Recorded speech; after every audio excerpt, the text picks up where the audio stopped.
आप आमतौर से जो हमारे चैनल पर कहानियाँ सुनते हैं जो क्राइम से रिलेटेड होती हैं, आज की ये कहानी उन सारी कहानियों से अलग है। एक ऐसी कहानी जिसकी एंडिंग एक सुखद होती है, एक हैप्पी एंडिंग। एक ऐसी कहानी जिसमें 35 साल के बाद एक लड़का अपनी माँ और अपनी नानी से मुलाकात करता है। आखिर 35 साल में ऐसा क्या हुआ कि उसे अपनी माँ और अपनी नानी से दूर रहना पड़ा, और कैसे 35 साल के बाद उसकी नानी और उसकी माँ से उसकी मुलाकात होती है। कहानी पंजाब की है। पंजाब का एक ज़िला है गुरदासपुर। इसी गुरदासपुर में एक जगह है कादियाँ। कादियाँ में एक लोकेलिटी है धर्मपुरा। इस धर्मपुरा में एक लड़का रहता है जिसका नाम जगजीत सिंह उर्फ सोनू होता है। जगजीत सिंह उर्फ सोनू जब 2 साल का था तो उसकी परवरिश उसके दादा और दादी ने की थी। उसको पढ़ाया लिखाया, धीरे धीरे वो बड़ा होता गया। सारी चीज़ें उसकी देख रेख सब कुछ दादा दादी के ज़िम्मे थी। जब वो कुछ बड़ा हुआ, समझदार हुआ, तो वो अपने दादा दादी से अपने माँ बाप के बारे में पूछता है। तो दादा दादी उसको बताते हैं कि जब वो 8 महीने का था उसी वक्त उसकी माँ और उसके पिता की एक कार एक्सीडेंट में मौत हो जाती है।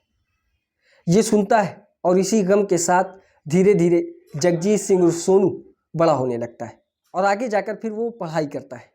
कुछ पढ़ाई पूरी करने के बाद अब इसके दिल में एक भाव पैदा होता है, और भाव ये होता है कि वो लोगों की मदद करना चाहता है। यानी जो भी ऐसे लोग हैं जिनको मदद की ज़रूरत होती है वो उनकी मदद करता है। ये भाव धीरे धीरे बढ़ता गया। वो एक ऐसी संस्था के साथ जुड़ जाता है जो लोगों की मदद करती है, जिसका नाम खालसा एड्स होता है। खालसा एड्स एक ऐसी संस्था थी जो बाढ़ पीड़ित और इस तरीके की जिनके ऊपर आफत मुसीबत आती वो उनकी मदद करवाते, घर बनवाते, ये सारे काम ये संस्था करती थी। अब जगजीत सिंह उर्फ सोनू भी इस संस्था के साथ जुड़ जाता है। कुछ वक्त बीतता है और साल 2023 में पंजाब के पटियाला में बाढ़ आती है, और उस वक्त पंजाब का कई इलाका बाढ़ से ग्रस्त हो जाता है। जिसके बाद ये खालसा एड्स की टीम गुरदासपुर से निकलकर पटियाला जाती है बाढ़ पीड़ितों की मदद करने के लिए, और इस टीम में जगजीत सिंह उर्फ सोनू भी शामिल था। वो अपनी टीम के साथ पटियाला जाता है। पटियाला में जाकर बाढ़ पीड़ितों की मदद करता है।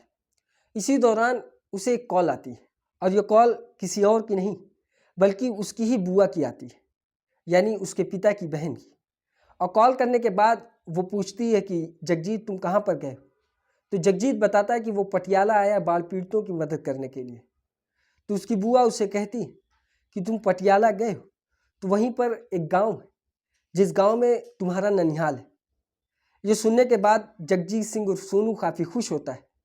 वो पूरा एड्रेस पूछता है, उसकी बुआ उसको पूरा एड्रेस बताती है, और उसके बाद बाढ़ पीड़ितों की मदद करने के दौरान वो उस गांव में जाता है जहां पर उसकी नानी रहा करती थी। वो उस गांव में जाने के बाद बाढ़ पीड़ितों की मदद के बहाने से वो उस परिवार से मिलता है जिस परिवार में उसकी नानी होती है। वो उस बूढ़ी औरत से भी मुलाकात करता है जो असल में उसकी नानी थी। वो बातचीत के दौरान उनसे कहता है कि वो गुरदासपुर से आया है और वो यहाँ पर बाढ़ पीड़ितों की मदद करने के लिए आया है, और साथ ही क्योंकि वो भी इलाका बाढ़ग्रस्त था तो वो उनसे भी बातचीत के दौरान उनकी परेशानी और मुसीबतों को पूछता है। धीरे धीरे बातचीत के दौरान वो उनके परिवार के बारे में पूछता है, और नानी अब धीरे धीरे उसको उसके परिवार के बारे में बताने लगती हैं। वो बताती हैं कि हाँ इस तरीके की उनकी बेटी हैं और उनके लड़के हैं, ये सारी चीज़ें वो परिवार के बारे में बताती हैं। और इसी दौरान जगजीत सिंह की माँ के बारे में भी वो बात करती हैं।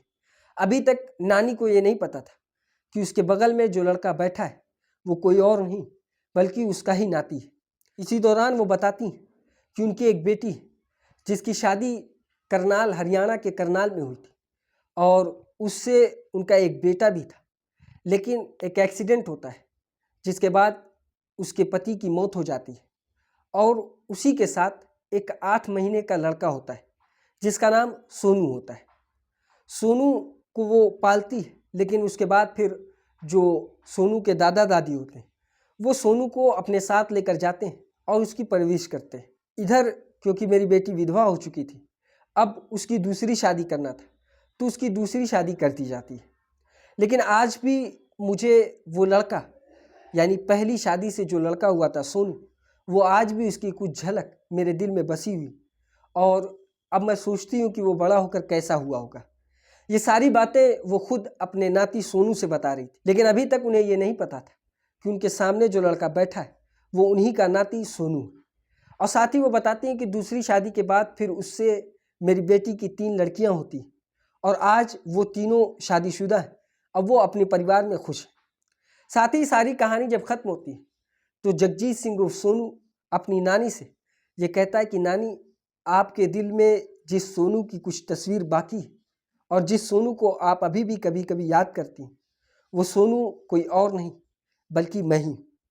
ये सुनते ही जगजीत सिंह उस सोनू की नानी, जिनका नाम प्रीतम कौर होता है, वो गले लगाकर रो पड़ती हैं और काफ़ी देर तक ये दोनों एक दूसरे से गले मिलकर रोते रहते हैं।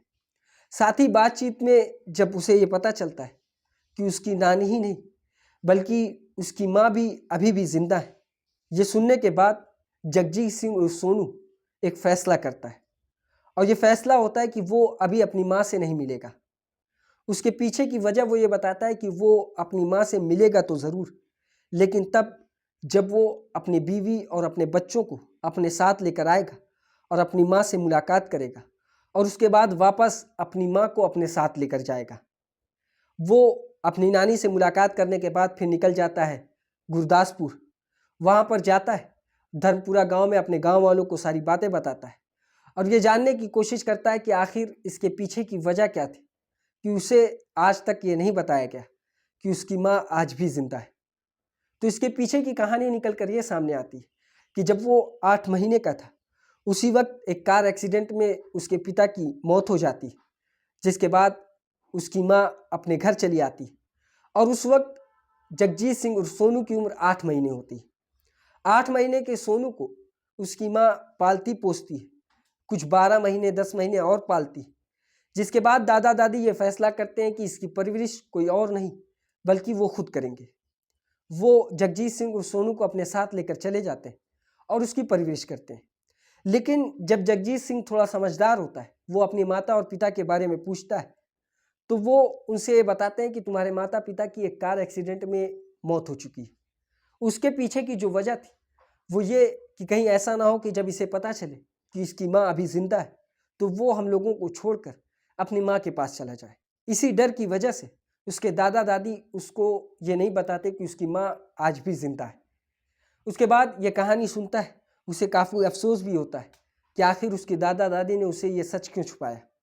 फिर उसके बाद कुछ दिन के बाद, 2 दिन 3 दिन के बाद, वो अपनी पत्नी और अपने बच्चों को अपने साथ लेकर जाता है पटियाला के उस गांव में जहां पर उसकी माँ थी। वहां जाता है, ढोल नगाड़ों के साथ वो अपनी माँ से मिलता है और मुलाकात के बाद उसको अपने साथ वापस अपने गांव लेकर आता है। और साथ ही वो अपनी सारी बहनों से भी मिलता है, जो बहनें जिनकी शादियां हो चुकी थी, यानी उसकी माँ की दूसरी शादी जब होती तो उनसे जो बच्चे थे उनसे भी मुलाकात करता है। उन्हें भी अब भाई मिल चुका था। ये एक ऐसी कहानी थी जो 35 साल के बाद एक लड़का अपनी माँ से मिलता है और 35 साल तक उसे मालूम भी नहीं होता कि उसकी माँ और उसकी नानी आज भी जिंदा है। इस कहानी में जो इसका एंड होता है वो एक सुखद एंड होता है, हैप्पी एंडिंग, जिसके बाद वो अपनी माँ को अपने गांव लेकर आता है और अपने साथ ही उसे वहाँ पर रखता है। क्योंकि जब दूसरी शादी उसकी माँ की होती है तो उस वक्त भी कुछ दिन के बाद जब 3 बेटियाँ पैदा होती तो उसके दूसरे पति की भी मृत्यु हो जाती, जिसके कारण अब उसकी ज़िंदगी में कोई तीसरा व्यक्ति नहीं था और वो अपने बेटे के साथ एक अच्छी ज़िंदगी गुजारने के लिए अपने बेटे के पास चली आती। ये थी आज की कहानी। इसी तरह की और कहानी सुनने के लिए हमारी इस वीडियो को लाइक करें, हमारे चैनल को सब्सक्राइब करें और बेल आइकन को ज़रूर दबाएं।